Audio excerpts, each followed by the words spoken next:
गरीब अजब नगर में ले गए हमको सतगुरु आन, चल के बिन अगाध गति सूते चादर तान।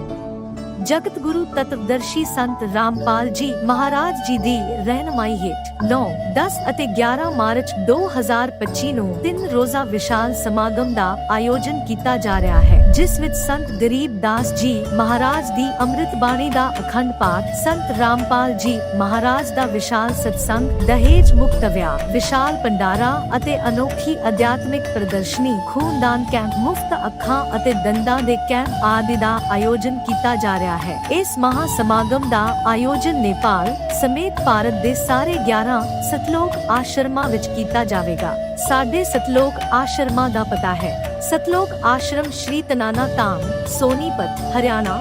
सतलोक आश्रम मुंडका, दिल्ली। सतलोक आश्रम कुरुक्षेत्र, हरियाणा। सतलोक आश्रम भिवानी, हरियाणा। सतलोक आश्रम तूरी, पंजाब। सतलोक आश्रम खमानो, पंजाब। सतलोक आश्रम सोजत, राजस्थान। सतलोक आश्रम शामली, उत्तर प्रदेश। सतलोक आश्रम बैतूल, मध्य प्रदेश। सतलोक आश्रम इंदौर, मध्य प्रदेश। सतलोक आश्रम तनुषा, नेपाल। इस महा समागम विच ਤੁਹਾਨੂੰ ਪਰਿਵਾਰ ਸਮੇਤ ਸੱਦਾ ਦਿੱਤਾ ਜਾਂਦਾ ਹੈ। ਵਧੇਰੇ ਜਾਣਕਾਰੀ ਲਈ ਸੰਪਰਕ ਕਰੋ 6477394641। ਜ਼ਰੂਰ ਵੇਖੋ ਇਸ ਪ੍ਰੋਗਰਾਮ ਦਾ ਸਿੱਧਾ ਪ੍ਰਸਾਰਣ 11 ਮਾਰਚ 2025 ਨੂੰ ਸਵੇਰੇ 7:30 ਵਜੇ ਤੋਂ NRI TV ਚੈਨਲ ਤੇ, ਸੰਤ ਰਾਮਪਾਲ ਜੀ ਮਹਾਰਾਜ ਲਾਈਵ YouTube ਚੈਨਲ ਅਤੇ ਜਗਤ ਗੁਰੂ ਸੰਤ ਰਾਮਪਾਲ ਜੀ ਮਹਾਰਾਜ Facebook ਪੇਜ ਤੇ ਵੀ ਦੇਖ ਸਕਦੇ ਹੋ।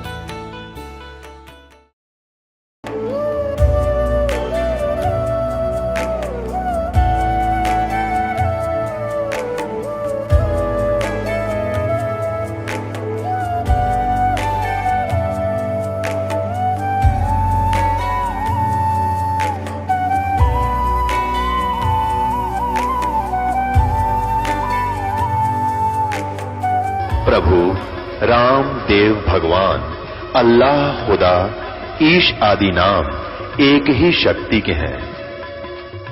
वो कैसा है, कहां है, कैसे मिलता है, किसने देखा है? ये प्रश्नवाचक चिन्ह पूर्ण रूप से हटाने के लिए अवश्य सुनिए जगत गुरु तत्वदर्शी संत रामपाल जी महाराज के अमृत वचन, सर्व पवित्र धर्मों के पवित्र शास्त्रों के आधार पर। स्वर्ग से भी परे अविनाशी है एक जहान, देवी देवता भी नहीं पहुंच पाए वहां। मिलिए रोपड़ पंजाब के रहने वाले राजकुमार जी से। इन्होंने किए हैं उस सुंदर लोक के दर्शन जिसकी तलाश में थे महान संत, महंत और ऋषिजन। इन्होंने पहले खूब भक्ति साधना की, माता के जागरण किए और विभिन्न गुरुओं की भी शरण ली, पर जिंदगी की दुख तकलीफों और गृह कलेश से मुक्ति नहीं मिल पाई। माता दुर्गा जी को इष्ट रूप में पूज रहे राजकुमार जी को उस साधना से कोई लाभ नहीं मिला, पर पूर्ण संत रामपाल जी महाराज की शरण प्राप्त करने के बाद एक दिन इनके साथ अनहोनी घटना घटी, जिसे सुनकर शायद आप भी हैरान हो जाएंगे। इन्हें यमदूत पकड़कर ले जा चुके थे, भयंकर कष्ट दे रहे थे, परंतु पूर्ण संत द्वारा प्राप्त सतमंत्रों का जाप करने से इनको यमदूतों से छुटकारा मिला और नए जीवन की बख्शीश हुई। साथ ही इन्होंने उस अमर अविनाशी लोक के दर्शन किए जिसके बारे में कहा गया है: दास गरीब देश है दुर्लभ, कोई सांचा सतगुरु बेले रे। उस दुर्लभ देश के दर्शन पाना राजकुमार जी के लिए सुलभ हो गया, क्योंकि इनके सिर पर आशीर्वाद था उस सच्चे सतगुरु का जो जगत के उपकार के लिए इस पृथ्वी पर विद्यमान है। विश्व के तारणहार संत रामपाल जी महाराज की असीम दया से आज राजकुमार जी सर्व सुख संपन्न हैं। सुनिए राजकुमार जी के जीवन की कहानी इन्हीं की जुबानी। नमस्कार सर। नमस्कार जी। क्या नाम है जी आपका? मेरा नाम राजकुमार और रोपड़ से पंजाब से आया हूँ मैं। डिस्ट्रिक्ट रूपनगर, गांव कोटला निहंग और न्यू कॉलोनी। संत रामपाल जी महाराज से नाम दीक्षा कब लिया आपने? मैंने सर 12-15-2017 को ली। क्या करते हैं आप? मैं सर वेल्डिंग का काम करता था फैक्ट्री में। संत रामपाल जी महाराज से नाम दीक्षा क्यों ली? सर ऐसा है कि मैं बहुत सारे पहले भक्ति भी करता था, माता के जागरण करता था, तो हमारे पे कष्ट से कष्ट टूटते जा रहे थे। तो हमारे जो पिताजी थे वो बहुत कई सालों से, मेरे होश संभालने से पहले ही वो निरंकारी पंथ में जुड़े हुए थे। तो मैंने आशुतोष जी महाराज से भी नामदान ले रखा था। तो कहीं न कहीं वो भक्ति से मेरे को आराम नहीं था मिल रहा, कोई घर में बरकत नहीं थी पैसे की, और वैसे भी हमारे खर्चे पे खर्चा और दुख तकलीफ़ें बहुत थी। और प्रेत बाधा ऐसी थी कि हमारे को, कि कई बार जागरण करते-करते ही वहाँ से ही मेरे को हुआ, तो ऐसा मैं खेलने लग गया था जागरण में। खेलने लग गया तो कभी-कभी इतना क्लेश होना घर में, और कभी-कभी मिट्टी का तेल उठा के अपने ऊपर डाल लेना कि मैं मर जाऊँगा। इतना प्रेत बाधा से हम परेशान थे बहुत। तो हुआ क्या जी, ऐसे ही कभी कपड़े फाड़ देने, भाग जाना हमारे पास नज़दीक ही नहर है, कि मैं मर जाऊँगा, मैं नहीं जीऊँगा। तो मेरे 3 लड़के थे सर। 3 लड़कों में से एक मेरा बेटा भी ऐसे ही ब्लड कैंसर हो गया था उसको 5 साल की उम्र में। वो भी मृत्यु को प्राप्त हो गया। तो मैं कहीं न कहीं ये सोचता था कि भगवान, सभी बोलते हैं कि माता के, शुरू से ही मेरी ना बचपन में माँ मर गई थी सर। मैं 6 महीने की उम्र थी मेरी। तो जो मेरी मदर थी, मेरा सर यहाँ से पूरा गल गया था, यहाँ से हड्डी निकल गई थी एक यहाँ से। तो पूरा डैमेज हो गया था, तो मेरी मदर इसी चक्कर में मर गई कि नहीं ये बचेगा नहीं। तो सर मदर तो मर गई, फिर मैं बच गया। मेरा अमृतसर में ऑपरेशन हुआ इसका। तो मेरे, जब मैं होश संभाली तो मेरी मदर की कोई फ़ोटो भी नहीं थी घर में। मैंने को नहीं था पता माँ कैसी होती है। तो सर जी मैंने जब होश संभाली तो मैंने माता दुर्गा को, और मैं यही सोचा कि यही जगजननी है, यही सृष्टि की रचनहार है। तो मैं माता को बहुत मानता था। सबसे ज़्यादा इतना मैं करता था कि जो भी करते हैं माता ही करती है, तो सारा कुछ इतनी भक्ति करता था कि मैं 1-2 बार माता ने मेरे को दर्शन दिए। मैं नैना देवी साल में 2 बार, 3 बार, और कई बार साल में 1 बार ज़रूर जाता था। तो जागरण भी करता था मैं। हमारे गांव में जागरण पार्टी थी, तो मैं शुरू से ही जागरण के बहुत मेरा वो था, गाने बजाने में रुचि थी। तो जब मैं माता को 1-2 बार, मेरे को माता भी दिखाई दी, दर्शन दिए माता ने। तो इतना मतलब मेरे को कोई लाभ नहीं था मिलता। मैं बोलता था कि मैं इतनी भक्ति भी करता हूँ माता की, और मैं निरंकारी पंथ में भी जुड़ा हुआ हूँ। मेरे ससुराल वाले, मेरी शादी भी निरंकारी पंथ के हिसाब से ही हुई थी। तो ये सारा कुछ करते करते फिर मैंने ये छोड़ के मैंने आशुतोष जी के पास भी गया। तो उन्होंने भी जो साधना बताई थी कि ऐसे 2.5 घंटे 3 घंटे बैठना है, नाक कान मूंद के, तो अपनी जीभ है जो तालू को लगानी है, तो साधना करनी है, तो आपको परमात्मा की प्राप्ति होगी। वो भी बोलते कि प्रकाश दिखता है, धुनकार दिखेगी, सुनाई उसको सुनना है। तो मैं कहीं न कहीं ये सोचता था कि परमात्मा, हम ऐसे हैं तो परमात्मा कैसा होगा? परमात्मा हमको जिसने बनाया है, वो हमारे जैसा ही होना चाहिए, कि ये लोग कैसे बताते हैं कि परमात्मा ऐसा है, परमात्मा ऐसा है। तो मेरे को जचती नहीं थी बात वो। कहीं न कहीं मैं ये सोचता था कि परमात्मा आप कहाँ हो? कैसे मिलोगे मेरे को? तो इतना कष्ट होते-होते आखिरकार मेरे 2011वें महीने 17 को 4 तारीख को मैं फैक्ट्री में सेकंड सैटरडे को सुबह 10 वाली चाय पी के काम कर रहा था सीढ़ी पे ऊपर। तो नीचे बहुत बड़ा कबाड़ पड़ा हुआ था लोहा।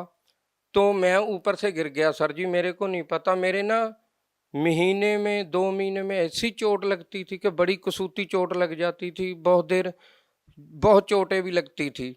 तो ऐसे करते-करते मैं क्या, ये भी भगवान मेरे पे इतना कष्ट क्यों आ रहा है? हमारे घर में इतना क्लेश। और सर जी मैं नशा इतना करता था ना कि मैं दारू पिए बिना नहीं था रह सकता। एक बार ऐसे ही जैसे मिट्टी का तेल डाल लेना, एक बार मैंने लुधियाने में अपने भाई के पास गया हुआ था, तो ऐसे ही कहा-सुनी हो गई, हमारी घर पे झगड़ा हुआ। तो मेरे को वहाँ, भाई मेरा जॉब करता था लुधियाना में, मैं वहाँ उनके पास गया। तो मैंने वहाँ पे लैट्रिन में जो डालते हैं तेज़ाब, वो मैंने पी लिया। तो सर मेरे नाक से मुंह से सारी चर्बी निकल गई, मेरा जीरो हो गया शरीर। मेरे को डीएमसी हॉस्पिटल लुधियाना में लेके गए तो उन्होंने भी जवाब दे दिया कि नहीं, ये नहीं बचेगा भाई, इसको ले जाओ। तो मैंने कहा कि बोलती बंद हो गई, जीभ नहीं थी चल रही, तो मैं इशारे से बात करता था कि मेरे को घर ले जाओ। सर, इतनी सारी समस्या आप गिनवा रहे हैं, लेकिन जिन संतों का आपने नाम लिया कि निरंकारी पंथ से आप जुड़े हुए थे, आशुतोष महाराज से आप जुड़े हुए थे, वो तो यही कहते हैं ना कि प्रारब्ध का कर्म तो आपको भोगना ही पड़ेगा। तो फिर समस्या क्या थी? आपको संत रामपाल जी महाराज से नाम दीक्षा लेने की क्या जरूरत पड़ी? सर जी, ऐसा है, सभी बताते हैं कि जो जो पाप कर्म है इंसान को ये भोगने पड़ते हैं, क्योंकि संत रामपाल जी महाराज एक ऐसे संत हैं और जो कबीर साहब हैं, जिन्होंने भी संतों भक्तों ने ये भक्ति की है, तो यही बताते हैं कि परमात्मा, जो पूर्ण परमात्मा है, वो पाप कर्म दंड को काट देता है और भक्त को पूर्ण शक्ति से अपनी से उसको मोक्ष देता है। अर्थार्थ भक्ति जिसको मंत्र मिल जाता है, पूर्ण परमात्मा की भक्ति। क्या जो आपने समस्या गिनवाई, जो जो तकलीफें आपको थी, क्या संत रामपाल जी महाराज जी से नाम दीक्षा लेने के बाद ठीक हो गई वो? 100% सर, बिल्कुल। सर, संत रामपाल जी महाराज जी से नाम दीक्षा लेने के बाद आपको और क्या लाभ मिले? सर, जैसे मैंने संत रामपाल जी महाराज से नाम दीक्षा लिए को अभी 1 महीना ही हुआ था, तो जनवरी का महीना था, तो मैं रात को 1 बजे मेरे को जमदूत ले गए यहाँ से। तो वहाँ नरक था, ऐसे कुत्ते टाइप के थे जो जानवर थे और वो बोल रहे थे, और 2 बंदे मेरे इस बगल खड़े थे, 2 इस बगल। तो मेरे को पकड़ के बोलते कि तुम क्या कर रहे हो, तुम्हारी टाइम, इतनी मेरे को पीड़ा हो रही थी। तो पीड़ा के बीच में तो मेरे को पूछा कि तुम क्या कर रहे हो। मैंने बोला कि मैं माता के जागरण भी करता हूँ, भक्ति करता हूँ माता की, और मैंने निरंकारी पंथ से भी जुड़ा हुआ हूँ। मैं अपना आशुतोष महाराज जी के पास भी वो भी भक्ति की है। तो आखिर में जब नहीं मेरी पीड़ा कम हुई, नहीं छोड़ रहे थे, तो फिर याद आया मेरे को कि मैंने तो संत रामपाल जी महाराज से नाम लिया हुआ है। तो मैंने बोला कि मैंने तो संत रामपाल जी महाराज जी का नाम लिया हुआ है। तो बोलते कि संत रामपाल जी महाराज कौन है? मैंने कहा वो तो पूर्ण परमात्मा कबीर साहब के अवतार हैं, कि वो तो वेद शास्त्रों को सारा को खोल के बताते हैं कि भक्ति करनी चाहिए। तो संत रामपाल जी महाराज वहीं प्रगट हो गए। प्रगट हुए जब, तो वैसे मेरे को बहुत पीड़ा हो रही थी, मेरे को पकड़ा हुआ था। तो संत रामपाल जी महाराज ऐसे आए, बहुत सफेद वाहन था उनका, तो जैसी वेशभूषा मैंने उनकी चित्र में देख रखी थी वैसे ही। तो मैंने बड़ा सोचा कि गुरुजी तो ऐसे चले गए निकल के, तो मेरे को छुड़ाया तो है नहीं जैसे हमारी आम आदमी की वृत्ति होती है। तो वो तो बताया कि संत जो होता है उसके वचन में शक्ति होती है। तो जब चले गए गुरुजी, तो मैंने कहा कि गुरुजी ने तो मेरे को नाम दे रखा है। तो मैंने जो प्रथम मंत्र मेरे को मिले हुए थे 7 मंत्रों से पहले मंत्र है जो, तो मैंने उसका उच्चारण करना शुरू कर दिया जोर जोर से।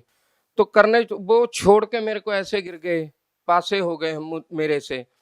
तो जो जानवर ने मेरे को पकड़ रखा था, तो मैंने उसको गुरुजी का नाम लेके ऐसे फाड़ दिया। तो जब मेरी आत्मा कड़क से मेरे शरीर में जब डली, तो जब शरीर में डली तो मेरा शरीर काम करना ही बंद कर गया था और पूरा भीगा पड़ा था। मेरी रजाई, मेरा बेड पूरा भीगा हुआ था। तो मैंने कहा हे परमात्मा, मैं तो बच गया आज। फिर मेरा शरीर नहीं था जब काम कर रहा था। मैंने फिर वो सोचा कि गुरुजी ने जब बताया कि जब कोई भी टेंशन हो, कोई भी समस्या आए, तो आपने मंत्र जाप करना है या नित्य नेम करना है। तो मैंने जब देखा कि 3 बज चुके हैं, तो मैंने सर रात को, मेरे को पता है मैं फ़ोन इतनी दूर टीवी के पास रखा हुआ था, तो मैंने कहा मेरा तो फ़ोन ही नहीं है मेरे पास। जब मैंने हाथ ऐसे मारा तो मेरे सिरहाने नीचे फ़ोन था। तो जब मैंने फ़ोन चलाया तो उसमें नित्य नेम सुना मैंने और गुरुजी के स्वरूप देखे, तो मेरा शरीर नॉर्मल हो गया। बिल्कुल नॉर्मल होने के बाद मैंने जब नित्य नेम किया तो मैं सो गया। फिर नित्य नेम करने के बाद, उसके बाद गुरुजी आए संत रामपाल जी महाराज, और मेरे को वो नज़ारा दिखाया सर, जो मैं आज हर किसी को बता सकता हूँ कि मेरे को संत रामपाल जी महाराज ऊपर ले गए। जो कहते हैं कि भगवान निराकार है, वहाँ कुछ नहीं है, हमारा एज इट इज शरीर ऐसा ही था, बिल्कुल प्रकाशों में ही शरीर था, दूध जैसी नदियां चल रही थी, वहां सफेद रंग के वृक्ष थे और सफेद ही हंस जैसे इंसान थे सभी, और उड़ के चल रहे थे सभी। ये मैंने जब चमत्कार सारा देखा तो गुरुजी, मेरे को इतनी खुशी हुई कि मैं वर्णन नहीं कर सकता। वो दिन मैं आज भी याद करता हूँ तो मेरे शरीर में अभी भी सर लू कंडे खड़े होते हैं मेरे। इतना परमात्मा ने मेरे को वो दिखाया। आज मैं ये कह सकता हूँ कि मैं जितना भी संत रामपाल जी महाराज जी का शुक्राना करूं, जितना भी नाम लूं, क्योंकि मेरे को पता है कि वो पूर्ण परमात्मा कबीर साहब के अवतार हैं, कबीर साहब का ही ज्ञान बता रहे हैं। हम कबीर साहब को एक आम नागरिक, आम एक जान के छोड़ रखा था। तो ऐसे ही एक बार मेरे बेटा है, 18 साल का है, रोहित कुमार है उसका नाम। तो वो लैटरिन बैठा था तो रोता बहुत था।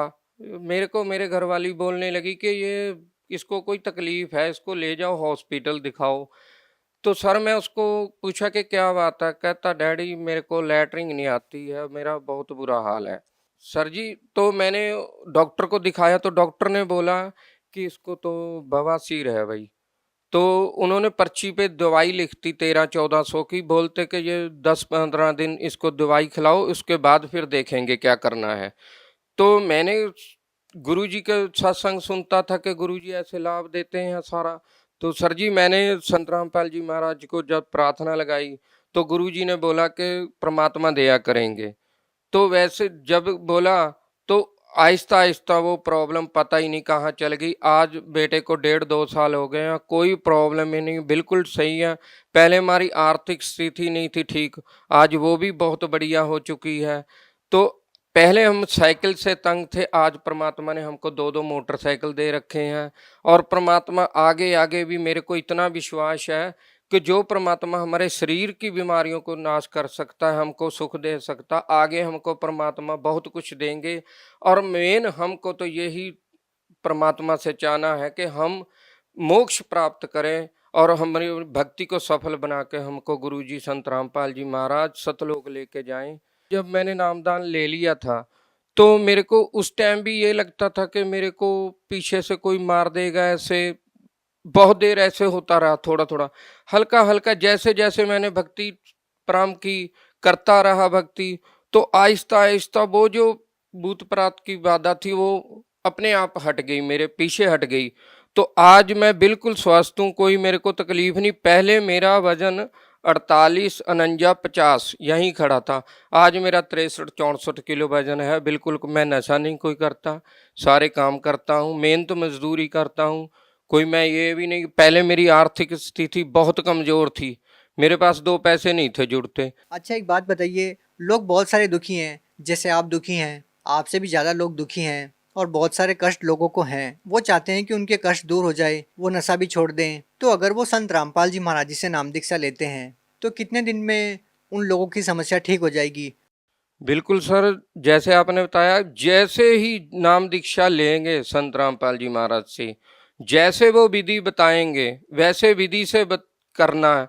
जो सत्संग आता है चैनल पे उसमें कंटिन्यू सुनना है। जो सत्संग मेमोरी कार्ड देते हैं, आरती देते हैं, रामायणी देते हैं दोपहर की, नित्यनेम सुबह का, जो जैसे जैसे करते चलेंगे ना तो अपने आप ही उनकी सारी समस्या क्षण में दूर हो जाएंगी, इसमें कोई संदेह नहीं है।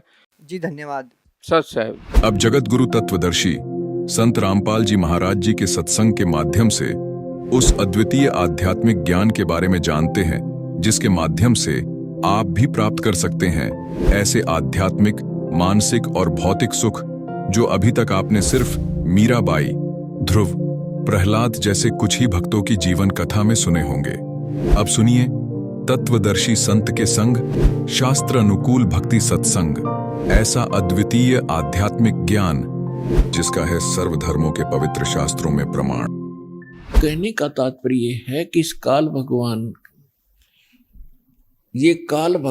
ये ब्रह्म ज्योत स्वरूपी निरंजन, जिसको ऋषि महर्षि ब्रह्म कहा करते थे, और वो ब्रह्म साधना करके अपने आप को सबसे सुपीरियर माना करते थे, इसने इस जीव को ऐसे ढंग से फंसा लिया और ये विकार ज्यादा करवाता है। इसने अपना एक मन एलिमेंट छोड़ दिया आत्मा के साथ में। आत्मा को आवश्यकता है परमात्मा की महिमा की, परमात्मा के गुणगान हो, इसको उसकी आवश्यकता है। और ये मन इसके ऊपर प्रधान बना दिया, इसको डरा धमका के रखता है, भयभीत रखता है और विकारों की तरफ घसीट ले जाता है। विचार करने की बात है, तम्बाकू कोई पीने की चीज है? तम्बाकू इस शरीर को कार्बन डाइऑक्साइड की बजाय ऑक्सीजन की आवश्यकता है, और ये इसमें कार्बन डाइऑक्साइड इसमें प्रवेश करवाता है हुक्का, बीड़ी, सिगरेट के माध्यम से, और जिसके कारण आत्मा मलिन होती है, मन में विकार पैदा होते हैं, स्वभाव ठीक नहीं रहता। और स्वभाव ठीक नहीं रहेगा तो हम एक दूसरे के साथ छोटी सी बात पर भिड़ पड़ेंगे, लड़ पड़ेंगे, लट्ठम लट्ठा, तमोगुण बन जाते हैं।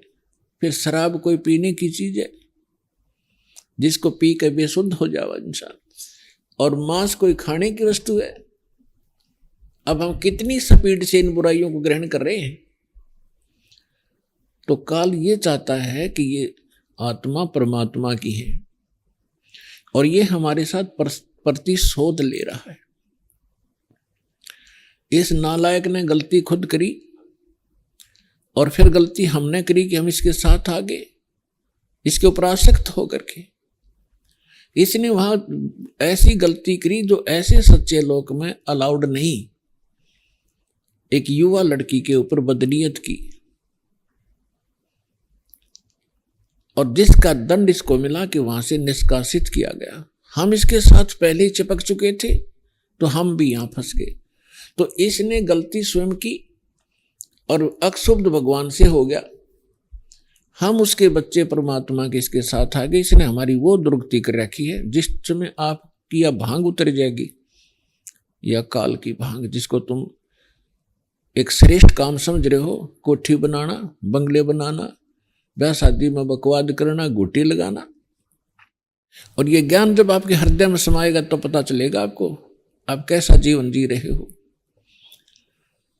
तो ये चाहता है कि जितने आप दुखी होगे परमात्मा उतना ही दुखी होता है। जिस माता पिता के बालक दुखी हो वो सुख से चैन से सो नहीं सकता, आहार भी नहीं कर सकता।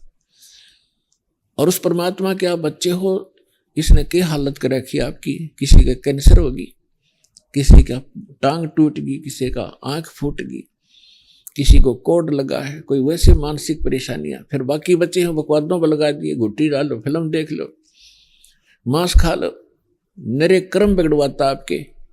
और फिर इसने कहा है कि जैसे कोई कर्म करेगा मैं तो भगवान वैसा ही फल देता हूं। और इस मन एलिमेंट को छोड़ रखा है, सारी बकवाद करवाता है। और ये मन इतना पावरफुल है, ये समझ लो ये ज्योत निरंजन ही है। और ये ब्रह्मा विष्णु महेश के भी वश नहीं। तो जीव की औकात आपकी।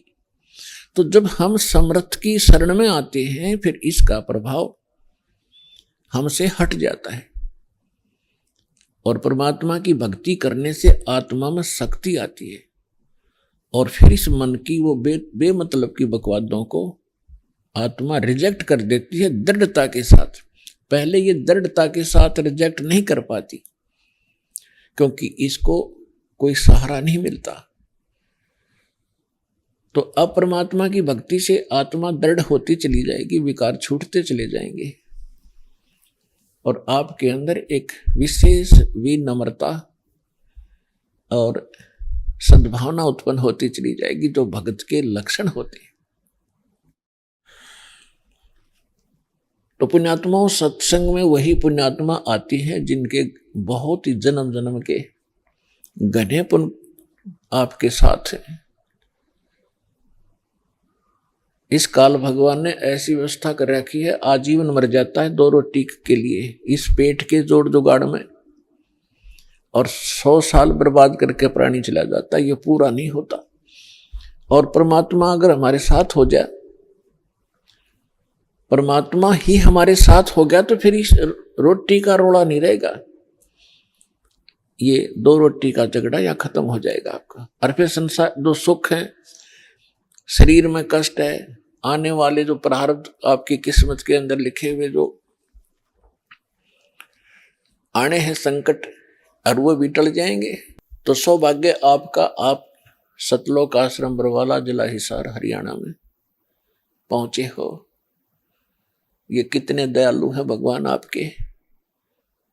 ये वो परमात्मा है जिसमें ये सर्वगुण संपन्न है, विद्यमान है। तुमेव माता च पिता तुमेव बंधु च सखा तुमेव विद्या च द्रविणम तुमेव सर्व मम देव देव। ये वो परमात्मा है जिसमें ये सभी गुण विद्यमान हैं। यही हमारा माता पिता है। माता पिता का जो अपने बच्चों के प्रति जो भाव होता है, अपने बच्चों को कितना वो सुखी देखना चाहते हैं, तो वो गुण भी परमेश्वर में है।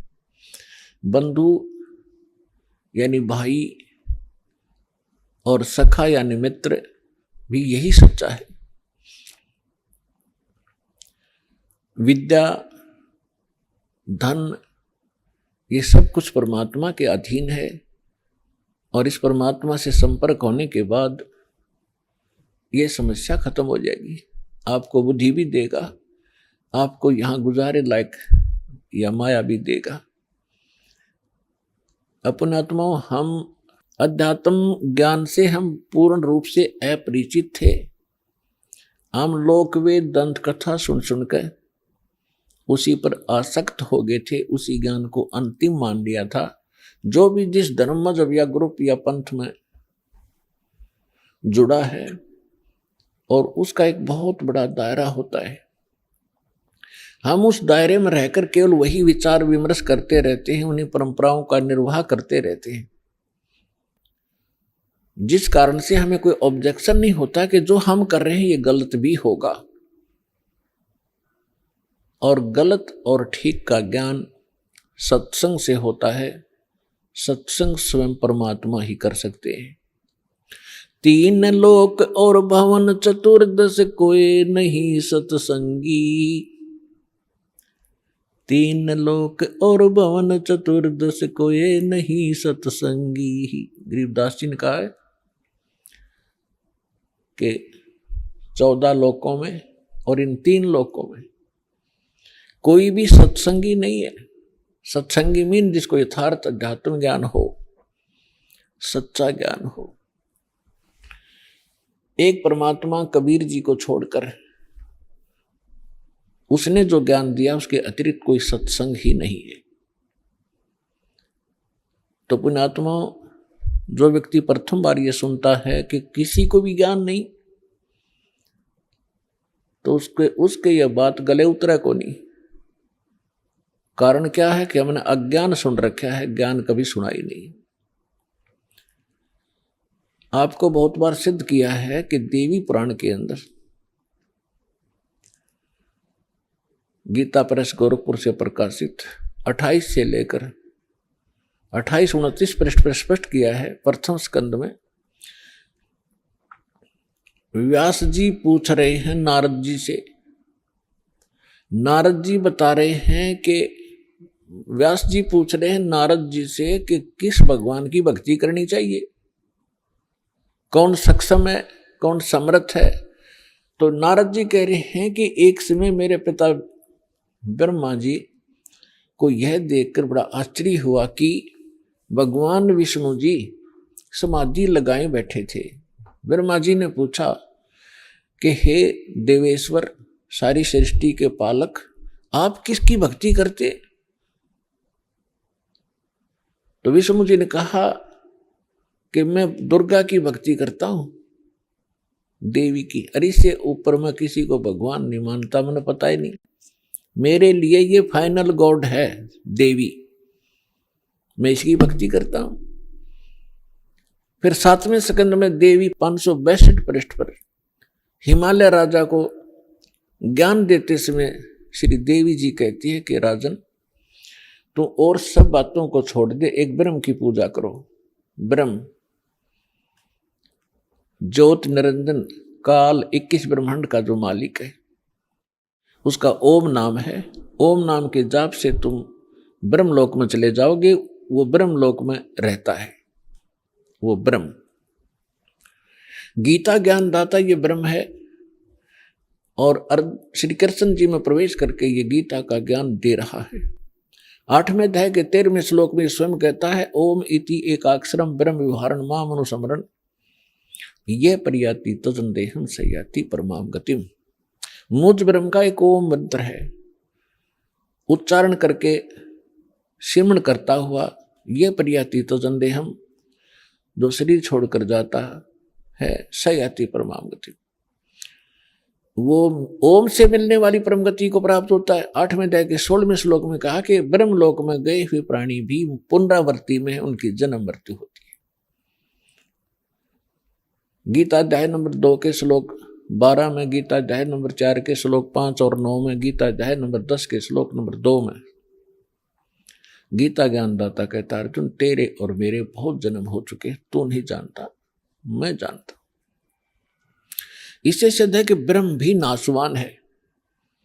गीता अध्याय नंबर 18 के श्लोक नंबर 62 में, गीता अध्याय नंबर 15 के श्लोक नंबर 1 से 4 में गीता ज्ञानदाता कहता है कि संसार रूपी वृक्ष ये उल्टा लटका हुआ पीपल का वृक्ष समझो। ऊपर को जो जड़ है वो तो पूर्ण परमात्मा है, परम अक्षर ब्रह्म है, और अन्य इसके जो नीचे को शाखाएं हैं, जो संत इन सभी विभागों को बता देगा संसार रूपी वृक्ष की, स वेदवित, वो तत्वदर्शी संत है। उसके पश्चात परमेश्वर के उस परम पद की खोज करनी चाहिए। तत्वदर्शी संत के मिलने के उपरांत तत्व ज्ञान रूपी इस शस्त्र से अज्ञान को काट के, यानी इसको अच्छी तरह समझ कर उसके पश्चात परमेश्वर के उस परम पद की खोज करनी चाहिए, जहाँ जाने के बाद साधक फिर लौटकर कभी संसार में नहीं आते। 18वें अध्याय के 62वें श्लोक में कहा कि अर्जुन तू सर्वभाव से उस परमेश्वर की शरण में जा, उसकी कृपा से तू परम शांति को और सनातन परम धाम यानी शाश्वत स्थान अमर लोक को प्राप्त होगा, जहाँ जाने के बाद साधक फिर लौटकर कभी संसार में नहीं आते, उनकी जन्म मृत्यु नहीं होती। तो पुण्यात्माओं, इसे सिद्ध हो गया कि न ब्रह्मा को ज्ञान, न नारद को ज्ञान, न व्यास को ज्ञान। व्यास जी इज द राइटर ऑफ 4 वेद, 18 पुराण, श्रीमद् भगवत गीता, इन सब का राइटर है, लेकिन उसको स्वयं नहीं पता कि परमात्मा कौन है। विष्णु जी को नहीं मालूम, वो दुर्गा को सर्वश्रेष्ठ मानता है, और दुर्गा जी कहती है ब्रह्म की पूजा करो, ब्रह्म कहता है परम अक्षर ब्रह्म की पूजा करो। तो ये ज्ञान परमेश्वर देता है, और इससे सिद्ध हो जाता है 3 लोक और भवन चतुर्दश कोई नहीं सत्संगी। उस सत्संग को सुनाने के लिए परमेश्वर आते हैं। परमात्मा चारों युगों में आते हैं। पुण्यात्माओं, आज तक आप श्रद्धालु हो, भगवान के लिए लगे हुए हो, परमात्मा की भक्ति भी करते थे, रामायण महाभारत की कथाएं भी सुनने में रुचि खूब रखते थे, लेकिन वो अज्ञानी गुरु, वो संत मंडलेश्वर आचार्य, शंकराचार्य, ब्राह्मण हमारे को लोक वेद सुनाया करते थे। वो सत्यनारायण कथा सुनाया करते थे श्री विष्णु जी को आधार मानकर। सत्यनारायण का अर्थ होता अविनाशी परमात्मा। श्री देवी भागवत के अंदर 3रे स्कंद में सचित्र मोटा टाइप गीता प्रेस गोरखपुर से प्रकाशित के 123 पृष्ठ पर श्री विष्णु जी कहते हैं अपनी माता दुर्गा की महिमा गाते हुए, तुम शुद्ध स्वरूपा हो, ये सारा संसार तुम इसे उद्भासित हो रहा है। मैं ब्रह्मा और शंकर आपकी कृपा से विद्यमान है। हमारा तो आविर्भाव माने जन्म, तिरोभाव माने मृत्यु हुआ करता है। हम नित्य नहीं है, हम अविनाशी नहीं है, आप ही नित्य हो। जैसे इनकी बुद्धि काम करे थी, आप प्रकृति देवी हो। भगवान शंकर भी कहते हैं कि हे माता, यदि भगवान विष्णु के बाद उत्पन्न होने वाले ब्रह्मा भी आपके पुत्र हैं, तो मैं तमोगुणी लीला करने वाला शंकर क्या आपकी संतान नहीं हुआ? अर्थात मुझे भी जन्म देने वाली तुम ही हो। और ये हमारे शंकराचार्य आचार्य, ये नकली गुरु ब्राह्मण हैं। ब्रह्मा विष्णु अजर और अमर हैं, सर्वेश्वर हैं, कोई माता पिता नहीं है। खाक पढ़ा इन्हें सदग्रंथों को। ये खाक टीचर थे जिसने सिलेबस का ज्ञान नहीं, मूर्ख बना रखा था हमारे को। इस अज्ञान को हटाने के लिए स्वयं परमेश्वर आते हैं। चारों युग में मेरे संत पुकारे, को के कहा हम हेल रे, हीरे माणक मोती बरसे, ये जग चुगता ढेल रे। चारों युग में परमात्मा कहते हैं हम आए और अच्छी आत्माओं को मिलते हैं, उनको तत्व ज्ञान से परिचित कराते हैं। फिर वो मुझसे परिचित होकर के वो महापुरुष भी मेरी महिमा को यथार्थ रूप में सुनाते हैं, लेकिन कोई सुनने वाला नहीं होता, क्योंकि अज्ञान घना होता है। और परमात्मा कहते हैं हम भी, मैं भी आता रहता हूं प्रत्येक युग में भिन्न भिन्न रूप बनाकर, और ये हमारे ज्ञान को ना सुन करके हम यथार्थ ज्ञान, यथार्थ भक्ति विधि रूपी हीरे मोती लालों की वर्षा करते रहते हैं, जगह जगह ज्ञान सुनाते हैं। लेकिन ये भोली आत्मा हीरे मोती लालों को ना पहचान कर उनको ठोकर मारकर कंकरों की गठड़ी बांध कर वजन उठाए फिर रहे हैं। हम जो साधना कर रहे हैं बड़ी श्रेष्ठ है। गीता अध्याय नंबर 16 के श्लोक 23 और 24 में स्पष्ट कर दिया है कि शास्त्र विधि को त्याग कर जो मनमाना आचरण करते हैं, मनमानी पूजाएं करते हैं, उनको न तो सुख होता है, न उनका कोई सिद्धि प्राप्त होती है, और न ही उनकी गति होती है। फिर साधना करते किस लिए? अब जैसे जितने भी हमारे धर्म गुरु हिंदू धर्म के क्या नाम देते, ओम नमः शिवाय, ओम नमो भगवते वासुदेव, हरे कृष्ण राधे राधे श्याम मिला दे, राम राम हरे हरे, संसर नामा विष्णु जी का, और गणे चतुर और गणे सुपीरियर मानते हो, कहते ओम ओम, बस ओम सबसे बड़ा नाम। तो पुण्यात्माओं, हरे राम हरे कृष्ण किसी भी सदग्रंथ में मंत्र नहीं, ओम नमः शिवाय किसी ग्रंथ में नहीं, ओम नमो भगवते वासुदेव किसी ग्रंथ में नहीं। जो शास्त्र अनुकूल साधना है वो परमेश्वर ने स्वयं आकर बताई है और अपनी उन प्यारी आत्माओं को बताई है, और उनको थोड़ी हिदायत दे दी थी कि जब तक इस कलयुग के अंदर ये बिजली पीढ़ी का समय नहीं आवे, इसको डिस्क्लोज ना करना, लिख देना। लिख रखी सभी महापुरुषों ने अपने अमृतवाणी में एफिडेविट लिख रखे हैं कि हम ये जाप करा करते हैं, ये मंत्र श्रेष्ठ है, इसी से मोक्ष संभव है। लेकिन सिलेबस को समझना स्टूडेंट के स्तर का काम नहीं है। पढ़ भी लेगा तो उसको समझ नहीं सकता, अप्लाई नहीं कर सकता, इसलिए टीचर गुरु की आवश्यकता होती है। तो जो गुरु रूप में परमात्मा आए थे, सतगुरु रूप में, फिर जिन महापुरुषों से मिले थे उनको अधिकार दिया था ज्ञान सुनाने का, और फिर अब इस दास को भेजा है इस पूरे कंप्लीट कोर्स को आप तक पहुंचाने के लिए, आपका मोक्ष कराने के लिए, क्योंकि अब वो समय आ गया। नहीं तो इस दास से बड़े बड़े महापुरुष पहले हुए हैं, लेकिन उस समय नहीं था, क्योंकि आप अशिक्षित थे, और अशिक्षा का लाभ ये नकलियों ने हमारा उठाया। ये संस्कृत बोलते रहे, हमने सोचा बड़े विद्वान हैं, इन्होंने खूब जाना होगा सदग्रंथों को। हमने परमात्मा को भी ठुकरा दिया जिसमें 600 वर्ष पहले वो आकर ये ज्ञान सुनाया करते थे, जो आज सभी सदग्रंथों में ज्यों का त्यों पाया। तो पुण्यात्मा, 100 शुक्र मनाना उस परम पिता के। वहां ये आए, यहां आकर के उन्होंने कितने कष्ट झेले हमारे लिए। परमात्मा के उसी इतिहास को जो 600 वर्ष पहले परमेश्वर कबीर जी यहाँ आए थे, ये ज्ञान सुनाया करते थे, तो दास आज उसी परमपिता का दिया हुआ एज इट इज आप तक पहुंचा रहा हूं। अपनी तरफ से इसमें कोई मिलावट नहीं कर सकता, क्योंकि जीव का जो ज्ञान होगा वो घटिया होगा, परमात्मा का ज्ञान वो सत्य होगा। तो वो सत्य ज्ञान आप तक पहुंचा रहा हूं, ये सत्संग कर रहा हूं। परमात्मा ने सत्संग किया था या उन महापुरुषों ने जो भगवान से मिले थे, लेकिन उनको रिजेक्ट कर दिया हमने, क्योंकि हम बालक थे, हम अशिक्षित थे, अनजान थे। आज परमात्मा ने आपको अक्षर ज्ञान कराया। ये अक्षर ज्ञान आपके लिए विष है। बेशक आप कितने विद्वान पाक गए हो, डॉक्टर, इंजीनियर, जज, वकील बन गए हो, भगवान की भक्ति नहीं है तो खाक है ये।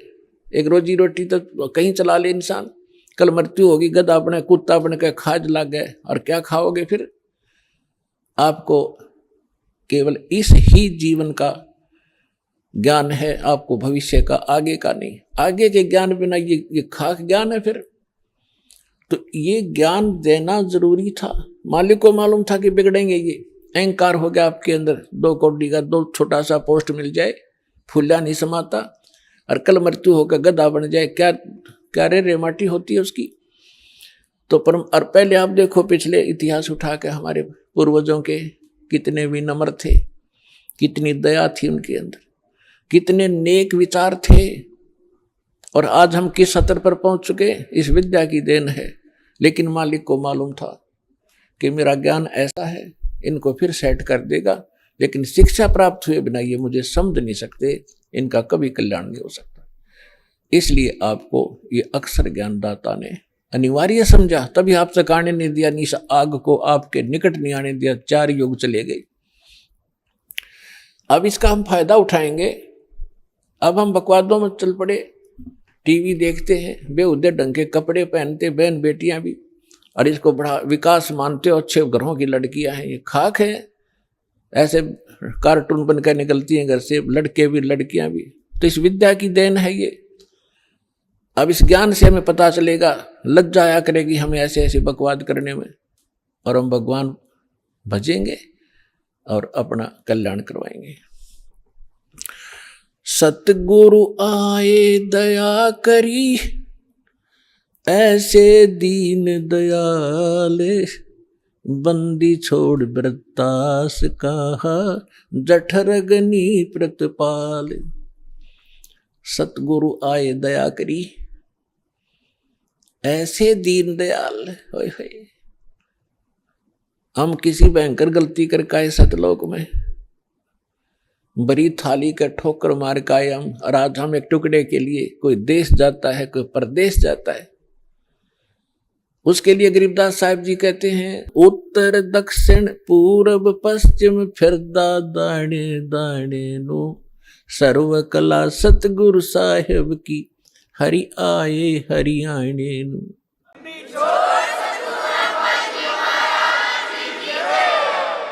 अपने आत्माओं, जो गुरु बचन पर डट गए कट गए फंद 84 के, भाई जो गुरु बचन पर डट गए कट गए फंद 84 के, भाई जो गुरु बचन पर डट गए कट गए फंद 84 के, कट गए फंद 84 के, कट गए फंद 84 के, भाई जो गुरु बचन पे डट गए कट गए फंद 84 के। वस्तु मिली ठोड़ की ठोड़ मिट गई, मन पापी की दौड़। वस्तु मिली ठोर की ठोड़ मिट गई, मन पापी की दौड़। ये भरम मिटे मथुरा काशी के, भरम मिटे मथुरा काशी के, भाई जो गुरु बचन पे डट गए कट गए फंद 84 के। पुण्यात्मा, गुरु का वचन पालन करना इस भक्ति मार्ग में अति अनिवार्य है। और गुरु केवल वही ज्ञान और वही आदेश देता है जो आपके हित में होते हैं।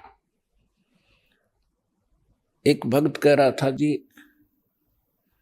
उसने कभी प्रश्न किया होगा, दास को तो इतना ध्यान नहीं रहता क्योंकि लाखों की संख्या में एक महीने में भक्त मिलते हैं। 5 वर्ष पहले उसने दीक्षा ली थी 2008 में। वो कह रहा था जी मैं अमेरिका जाने की तैयारी कर रहा हूं।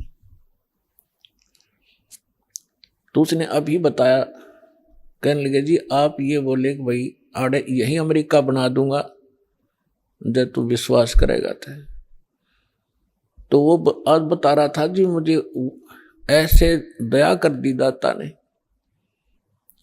समय पर टूक नहीं था, कर्जा सिर पर बहुत गना था, आज सारा सुख दे दिया और यहीं पर बढ़िया काम चला दिया। तो पुण्यात्माओं, गरीबदास साहब जी कहते हैं पूर्व पश्चिम उत्तर दक्षिण तू फिरदा दाने दाने नु, और सर्व कला सतगुरु साहिब की हरि आए हरियाणे नु। मालिक ने पहचान कर धक्के खाते फिरते हो तुम, लगो एक बार भक्ति पर, सारे सुख दे और मोक्ष भी देगा आपको।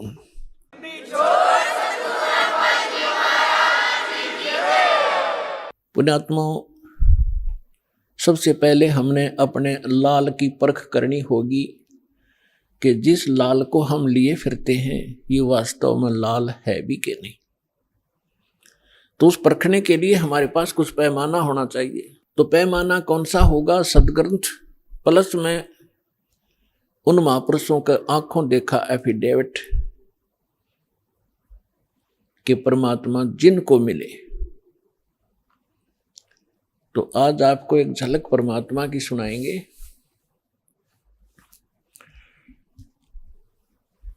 परमेश्वर कबीर जी के प्रगट के विषय में बहुत सी भ्रांतियां समाज में इन नकलियों ने फैला रखी है।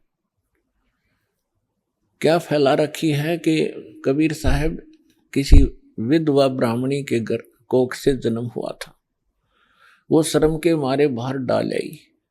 ये बकवाद है और उन दुष्ट लोगों की बनाई हुई कहानियां हैं जो भगवान से हमें दूर रखना चाहते थे, लेकिन वास्तविकता इसके बिल्कुल विपरीत है। परमात्मा स्वयं कहते हैं अवधू अवगत से चला आए, मेरा कोई भेद मर्म ना पाया, ना मेरा जन्म ना गर्भ बसेरा, बालक बन दिखलाया, काशी नगर जल कमल पडेरा, तहां जुलाहे न पाया, मात पिता मेरे कछु नाही, ना मेरे घर दासी, जुल्हे का सुत आने कहाया, जगत करे मेरी हासी। स्वयं परमात्मा ने आके बताया कि मेरे कोई मात पिता नहीं थे और किसी कारण से मैं प्रत्येक युग में अपने बच्चों को संभालने के लिए ये लीला किया करता हूं। परमात्मा प्रत्येक युग में ऐसी ही लीला करते हैं, कमल के फूल पर आकर शिशु रूप धारण करते हैं। एक सतिथि इनकी ऐसी है यहाँ आने की, और वैसे जब चाहे कभी भी एक साधु रूप में, अन्य रूप में कभी प्रकट होकर के अच्छी आत्माओं को मिलते हैं, उनको ज्ञान देते हैं। तो जब परमात्मा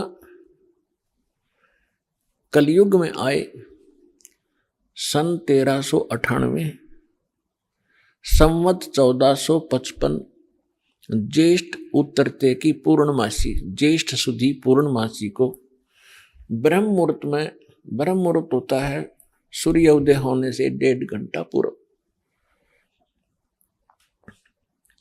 सतलोक से आए मालिक और एक शिशु रूप धारण करके और नीचे को गति की।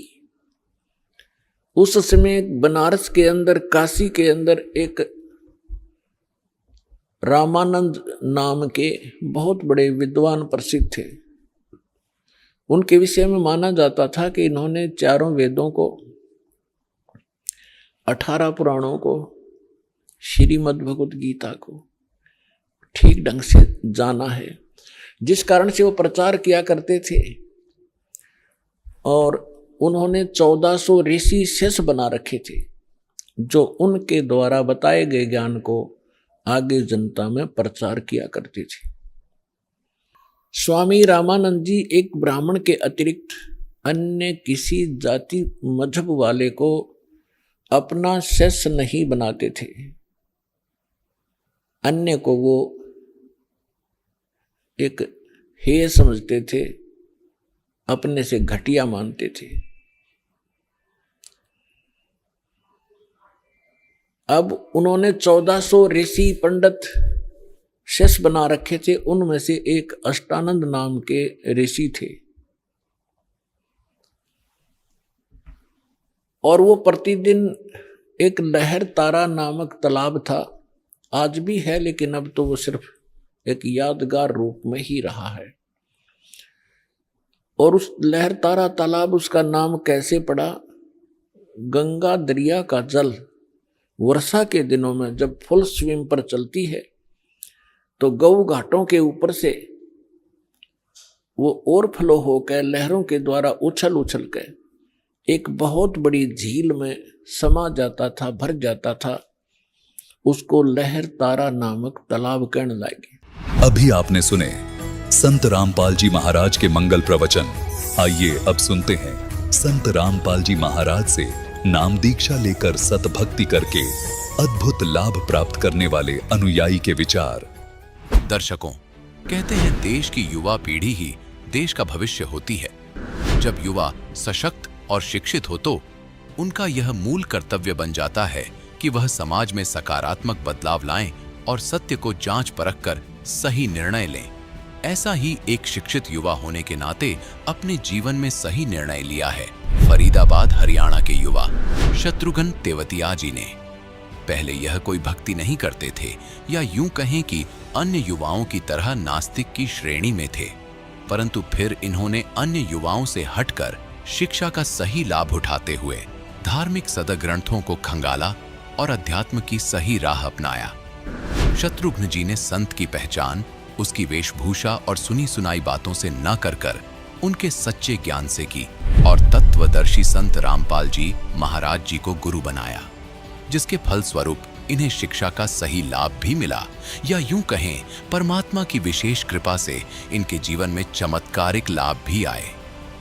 अब आप स्वयं सुनिए भगवान के अस्तित्व को पहचान कर सत्य मार्ग पर चल रहे इस युवा के अनुभव की ये प्रेरणादायक कहानी। सर नमस्कार। नमस्कार सर। सर क्या नाम है आपका? शत्रुघ्न तेवतिया। सर कहाँ से आए हैं आप? सर फरीदाबाद हरियाणा। सर हम आपसे जानना चाहेंगे कि संत रामपाल जी महाराज से नाम दीक्षा आपने कब ली? सर मैंने नाम दीक्षा ली थी 2013 जनवरी 31 तारीख को। संत रामपाल जी महाराज से नाम दीक्षा लेने से पहले क्या आप कोई भक्ति करते थे? सर मैं भक्ति नहीं करता था, लेकिन मेरे परिवार वाले एक जगह भक्ति जरूर करते थे।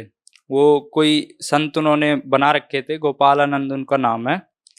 उनका भी ज्ञान मैंने देखा था अच्छे से, क्या वो बताते थे क्या नहीं करते थे, क्योंकि घर वाले जैसे मम्मी पापा फॉलो कर रहे थे तो वो भी देखता था उनके मेरे को मंत्र भी पता थे, उन्होंने दिए थे। ओम नमो भगवते वासुदेवाय, ये मंत्र का था, जाप करते रहना, इससे तुम्हारा ठीक रहेगा। ऐसा नहीं है, वो संत भी वो भी ठीक थे, पर वो अपने लेवल पे ठीक थे। वो अपनी पूंजी खत्म कर रहे थे, हमको सुख दे रहे थे, थोड़े बहुत जैसे हो जाते हैं लाभ, बस इतना ही था। मेरा कभी ना दिल किया वो भक्ति करने का, ना अंदर से कुछ ऐसी आस्था आई कि हाँ भाई करो भक्ति। सर क्या करते हैं आप? सर मैं अभी MBA कर रहा हूँ MET यूनिवर्सिटी से नोएडा। सर आपसे जानना चाहेंगे कि संत रामपाल जी महाराज से नाम दीक्षा लेने के बाद आपको क्या लाभ मिले हैं? सर मेरे को सबसे पहले तो ये लाभ हुआ है कि अपने अंदर की शांति मिली है ये भक्ति करने से। दूसरी चीज, मैं कई ऐसे विकारों से अलग हो गया हूँ। मैं कोई नशा नहीं करता था कभी से, ना मैंने कभी कोई अंडा ये सब खाया, मांस वगैरह, लेकिन मैं जिस ग्रुप में बैठता था वहाँ सारे लड़के ये जरूर करते थे। अब मैं मजबूरन, मेरा कहीं ना कहीं ये सहयोग जरूर बन जाता था कि ला के देना पड़ जाता था, बस इससे ज़्यादा मेरा कोई ऐसा सहयोग नहीं था। परमात्मा की दया ऐसी हुई मेरे ऊपर, वो सारे लोग भी अलग हो गए और मेरे को इतनी शांति मिली वहाँ से अलग होने से, उन लड़कों से। अब मेरे को बीड़ी तक की जो स्मेल भी आ जाती है ना, तो भी मैं उस आदमी को भगा देता हूँ, भाई तू यहाँ से चले जा, मेरे से नहीं झिलेगा ये। और मैं दोस्ती भी खत्म कर देता हूँ यार, जो आदमी गलत काम नहीं जोड़ सकता वो दोस्ती क्या निभाएगा। मैं उनसे भी अलग हो जाता हूँ बिल्कुल। मेरे को फिर दूसरे लाभ ये हुए, मेरे पढ़ाई में बहुत लाभ हुए। मैं क्योंकि एक ऐसी फैमिली से हूँ, ऐसे परिवार से हूँ, किसान टाइप से हूँ, मेरे को पढ़ाई लिखाई में कभी से इंटरेस्ट नहीं था पढ़ने में, ना मैं पढ़ता था इतना, ठीक है थोड़ा बहुत हो गया, 50-60% आगे बहुत था अपना। परमात्मा की दया से मेरा वो इंटरेस्ट उसमें बना। मैं आज की डेट में जहाँ मेरे 50% भी मुश्किल से आते थे, मैं 70 से 75% ईजीली ले आता हूँ, कोई भी टेंशन नहीं होती और समझ आने लग गई हैं चीज़ें। दूसरी, जब मैं एक बार अपने कॉलेज से अमृतसर जा रहा था, वहाँ पे बाइक से जा रहे थे, मेरे पे बुलेट बाइक थी, 2 बंदे हम थे और 2 दूसरी बाइक पे थे। हम अमृतसर घूमने गए थे, तो जब वहाँ से लौट रहे थे, हाईवे के ऊपर करीब करीब 100 की स्पीड थी मेरी बाइक की। इस बात का गवाह मेरे दोस्त भी है, मैं उसका भी बता सकता हूँ। हम दोनों जब 100 की स्पीड पे चल रहे थे सामने से, तो डिवाइडर पे से एक औरत उतर के और बाइक के बिल्कुल सामने आ गई। अब वो इतनी दूरी पे थी जितनी मुश्किल से मुश्किल 5 फुट, इतनी दूरी पे ना तो उसका पता चलता वो कहाँ गई और ना हमारा पता चलता हम कहाँ गए।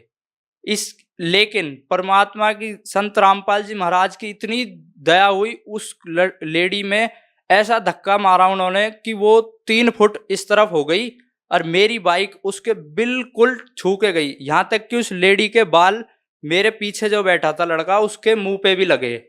उसके बाद वो भी मेरे से कहने लगा कि भाई आज तेरे गुरु ना होते ना तो हमारी दोनों की जान गई थी। और फिर मेरे परिवार में भी लाभ हुए हैं।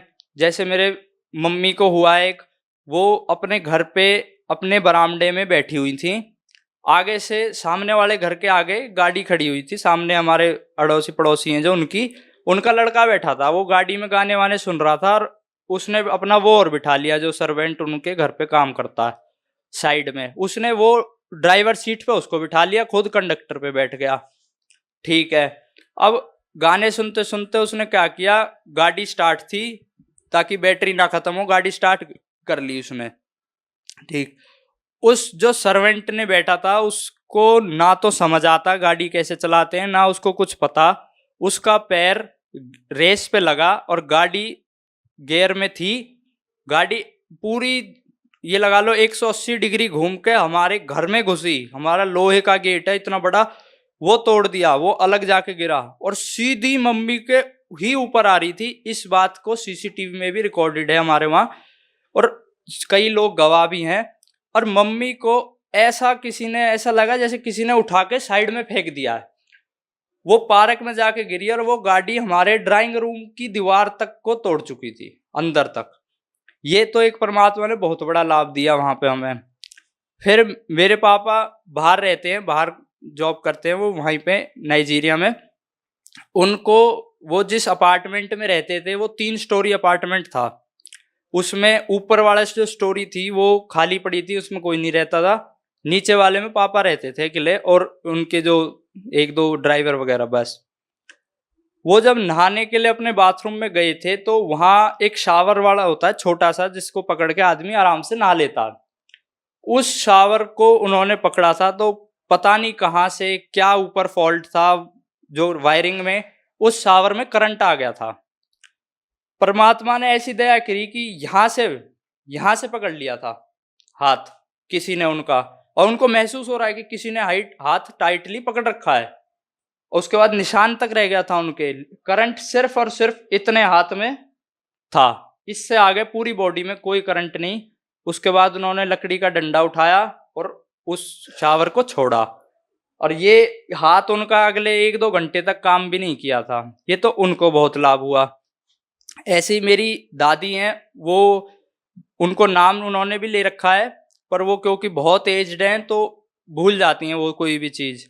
उनका पैर टूट गया था तो उसका ऑपरेशन होना था, यहाँ RR हॉस्पिटल आर्मी का है दिल्ली में। उनका ब्लड प्रेशर इतना ज़्यादा था कि डॉक्टरों ने कह दी थी हम ऑपरेशन नहीं कर सकते इस टाइम, आप आपको अभी रुकना ही पड़ेगा हमें, और वो गोली भी दे रहे थे बीपी की कि कम हो जाए कम हो जाए, नहीं हुआ कम। फिर हमने गुरुजी से आश्रम में प्रार्थना लगवाई कि भाई आप परमात्मा ये ऐसे ऐसे हो गया है। वहां से गुरुजी ने कहा कोई बात नहीं, करवा लो। उसी टाइम ये लगा लो उनका बीपी भी नॉर्मल आ गया और ऑपरेशन भी सक्सेसफुल हो गया। ये तो भगत जी मेरे को वैसे लाभ हुए। फाइनेंशियली इतने लाभ हुए हैं कि मतलब कोई कमी नहीं छोड़ी थी। परमात्मा ने पूरा दिखा दिया कि तुम्हें कहाँ तक मैं पहुंचा सकता हूँ। एक मतलब 1-2 लाख रुपए की कहीं इनकम किसी की हो रही है और उसकी सीधा 10 लाख तक पहुंचा देना, ये परमात्मा के सिवा कोई नहीं कर सकता। उसके बाद हमें वो लाभ हुआ है। फिर हमारे घर में आपस में झगड़े खत्म हुए हैं, कई आपस में बिल्कुल प्यार से रहने लगे हैं। और लोग भी हैं जो आके देखते हैं, हाँ भाई तुम्हारा तो यार नियम ऐसे हैं, तुम कैसे कर लेते हो, तुम्हारा तो ले नहीं सकते दे नहीं सकते। फिर उन्हें समझाते भी हैं, वो भी समझते हैं हाँ भाई बात तो तुम्हारी लॉजिकल तो ठीक है कि हाँ ऐसे नहीं करना चाहिए। धन्यवाद आपका। सच है।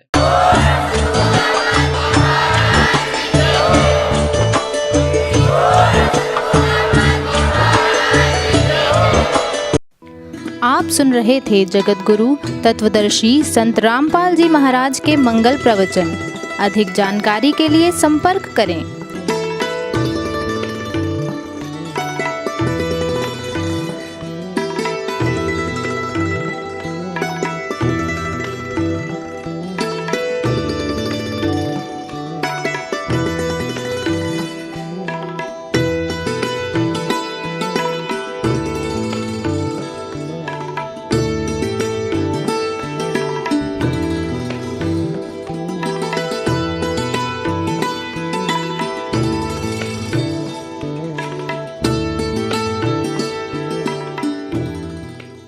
गरीब अजब नगर में ले गए हमको सतगुरु आन, चल के बिन अगाध गति सूते चादर तान।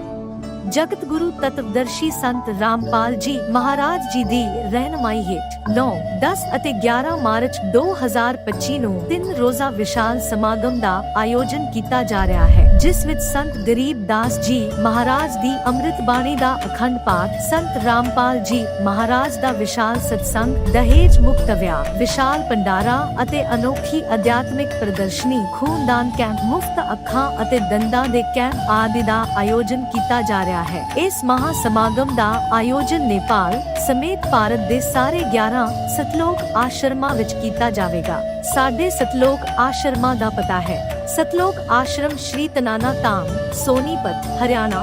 सतलोक आश्रम मुंडका, दिल्ली। सतलोक आश्रम कुरुक्षेत्र, हरियाणा। सतलोक आश्रम भिवानी, हरियाणा। सतलोक आश्रम तूरी, पंजाब। सतलोक आश्रम खमानो, पंजाब। सतलोक आश्रम सोजत, राजस्थान। सतलोक आश्रम शामली, उत्तर प्रदेश। सतलोक आश्रम बैतूल, मध्य प्रदेश। सतलोक आश्रम इंदौर, मध्य प्रदेश। सतलोक आश्रम तनुषा, नेपाल। इस महा ਸਮਾਗਮ ਵਿੱਚ ਤੁਹਾਨੂੰ ਪਰਿਵਾਰ ਸਮੇਤ ਸੱਦਾ ਦਿੱਤਾ ਜਾਂਦਾ ਹੈ। ਵਧੇਰੇ ਜਾਣਕਾਰੀ ਲਈ ਸੰਪਰਕ ਕਰੋ 6477394641। ਜ਼ਰੂਰ ਵੇਖੋ ਇਸ ਪ੍ਰੋਗਰਾਮ ਦਾ ਸਿੱਧਾ ਪ੍ਰਸਾਰਣ 11 ਮਾਰਚ 2025 ਨੂੰ ਸਵੇਰੇ 7:30 ਵਜੇ ਤੋਂ NRI TV ਚੈਨਲ ਤੇ, ਸੰਤ ਰਾਮਪਾਲ ਜੀ ਮਹਾਰਾਜ ਲਾਈਵ YouTube ਚੈਨਲ ਅਤੇ ਜਗਤ ਗੁਰੂ ਸੰਤ ਰਾਮਪਾਲ ਜੀ ਮਹਾਰਾਜ Facebook ਪੇਜ ਤੇ ਵੀ ਦੇਖ ਸਕਦੇ ਹੋ।